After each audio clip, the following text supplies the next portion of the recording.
ବିଗତ ବିଜୁ ଜନତା ଦଳ 24 ବର୍ଷ ଶାସନ କାଳ ଭିତରେ ଶହ ଶହ ଏକର ଜମି ଯେଉଁଟାକି ବହୁତ ମୂଲ୍ୟବାନ ସେ ଜମି ଗୁଡ଼ିକ ସେମାନେ ଇଡ୍କୋ ମାଧ୍ୟମରେ ଶାଗ ମାଛ ଦରରେ ସେମାନେ କିଛି ବ୍ୟକ୍ତିଙ୍କୁ ସେମାନେ ଲିଜ୍ ଦେଇଛନ୍ତି। ଯେଉଁ ଜମିର ମୂଲ୍ୟ କୋଟିଏ ଟଙ୍କା ଏକର ହେବ ତାକୁ ଏମାନେ 3000 ଟଙ୍କା ଏକରରେ ସେମାନେ ଦେଇଛନ୍ତି।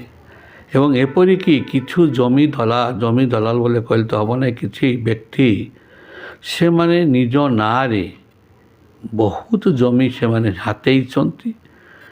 ଏହା ଭିତରେ କ'ଣ କାରସାଦି ଅଛି, କେମିତି ଏତେ ଜମି ଜଣେ ଜଣେ ନେଲେ ଏବଂ କେମିତି ସରକାର ତାକୁ ଲିଜ୍ ଦେଲେ, ଏହାକୁ ତଦନ୍ତ କରିବାର ଆବଶ୍ୟକତା ଅଛି।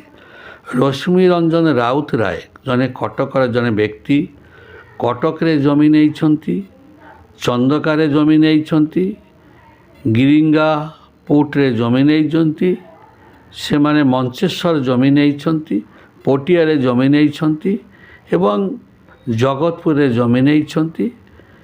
ଲୁମ୍ବିନୀ ଲେମନ୍ ଟି ନାମକ ହୋଟେଲ ମଧ୍ୟ କରିଛନ୍ତି ଏବଂ ଏ ହୋଟେଲରେ ନବୀନ ବାବୁ ଯାଇକରି ମଧ୍ୟ ଉଦ୍ଘାଟନ କରିଛନ୍ତି।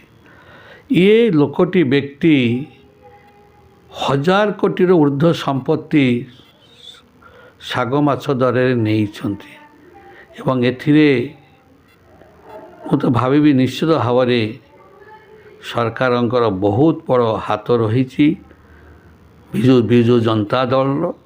ତେଣୁକରି ମୋ ପାଖରେ ବହୁତ କମ୍ପ୍ଲେନ୍ ଆସୁଛି, ବାରମ୍ବାର ବହୁତ ଲୋକ କମ୍ପ୍ଲେନ୍ କରୁଛନ୍ତି। ଏ ତ ଗୋଟିଏ ଉଦାହରଣ ଦେଲି, ଏମିତି ବହୁତ ଅଛି। ବିଗତ ସରକାର ବିଜୁ ଜନତା ଦଳ ଓଡ଼ିଶାର ଅଧା ସମ୍ପତ୍ତି ବିକି ସାରିଛନ୍ତି। ଏବେ ଆମର ଜଗନ୍ନାଥପୁର ବାଲିଅନ୍ତା ବ୍ଲକର ସେଠି ମଧ୍ୟ 30 ଏକର ସରକାରୀ ଜମିକୁ ଏମାନେ ମଧ୍ୟ ଜଣେ ହାଇଦ୍ରାବାଦ କମ୍ପାନୀକୁ, ଗାର୍ମେଣ୍ଟ କମ୍ପାନୀକୁ 20 ଏକର ଜମି ଦେଇଛନ୍ତି ଶାଗ ମାଛ ଦରରେ, ଯାହାର ମୂଲ୍ୟ 700 କୋଟିରୁ ଉର୍ଦ୍ଧ୍ୱ ହେବ। ସେ ଗାର୍ମେଣ୍ଟ କମ୍ପାନୀ 1 ଏକର ଜମି ଯଥେଷ୍ଟ ତାଙ୍କ ପାଇଁ, ତାଙ୍କୁ ଦିଆଯାଇଛି 20 ଏକର ଜମି। ତେଣୁକରି ରାଜସ୍ୱ ମନ୍ତ୍ରୀ ମହୋଦୟ, ମାନ୍ୟବର ମୁଖ୍ୟମନ୍ତ୍ରୀ ଏବଂ ଏହାକୁ ସମୀକ୍ଷା କରନ୍ତୁ।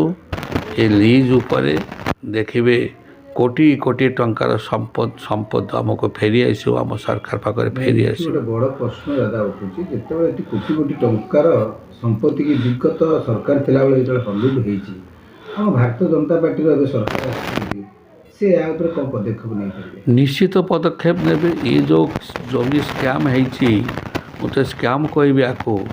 ଆମର ପ୍ରିୟ ମୁଖ୍ୟମନ୍ତ୍ରୀ ମୋହନ ଚରଣ ମାଝୀ ଦୁର୍ନୀତିକୁ ଜିରୋ ଟଲାରେନ୍ସ, ସେ କେବେ ଦୁର୍ନୀତିକୁ ପ୍ରୋତ୍ସାହନ ଦେବେ ନାହିଁ। ତାଙ୍କ ଦୃଷ୍ଟିକୁ ଏଟା ଗଲେ ସେ ନିଶ୍ଚିତ ଭାବରେ ଏହା ଉପରେ ତଦନ୍ତ କମିଟି ବସାଇବେ ଏବଂ ତଦନ୍ତ କଲେ ବହୁ କୋଟି କୋଟି ଟଙ୍କାର ସମ୍ପତ୍ତି ଆମକୁ ଫେରି ଆସିବ। ଆମର ଜଣେ ଦକ୍ଷ ମନ୍ତ୍ରୀ ଅଛନ୍ତି ରାଜସ୍ୱ ମନ୍ତ୍ରୀ, ସେ ବି ନିଶ୍ଚିତ ପଦକ୍ଷେପ ଗ୍ରହଣ କରିବେ। କାରଣ ସେମାନେ ଜାଣିଥିଲେ ବିଜୁ ଜନତା ଦଳ ସରକାର ଆମେ ଆଉ ଆସିପାରିବୁ ନାହିଁ 50 ବର୍ଷ ଭିତରେ କ୍ଷମତାକୁ, ତେଣୁ ଏମାନେ ଏଭଳି ସବୁ କାର୍ଯ୍ୟ କରିଛନ୍ତି। କାର୍ଯ୍ୟ କରି ସେମାନେ କୋଟି କୋଟି ଟଙ୍କାର ପାହାଡ଼ ସୃଷ୍ଟି କରିଛନ୍ତି। ତେଣୁ ଏହା ତଦନ୍ତ ହେବା ଦରକାର ବୋଲି ମୁଁ ଭାବୁଛି। ଆପଣ ଏହିସବୁ ଅଭିଯୋଗ ଶୁଣିଲା ପରେ ଲୋକଙ୍କର ଆପଣ ପଦକ୍ଷେପ? ମୁଁ ଏସବୁ ଅଭିଯୋଗ ଶୁଣିଲା ପରେ ମୁଁ ତ ବର୍ତ୍ତମାନ ଲେଖିବି ୟା ଉପରେ, ୟା କେତେ ସତ କେତେ ମିଛ, ଏବଂ ପ୍ରକୃତରେ ଅନୁରୋଧ କରିବି ଯେତେ ଜମି ଲିଜ୍ ଦିଆଯାଇଛି ଏ ଜମି ଉପରେ ପୁନର୍ବିଚାର କରାଯାଉ, ତଦନ୍ତ କରାଯାଉ, ଅସଲ ସତ ପଦାକୁ ନିଶ୍ଚିତ ଆସିବ।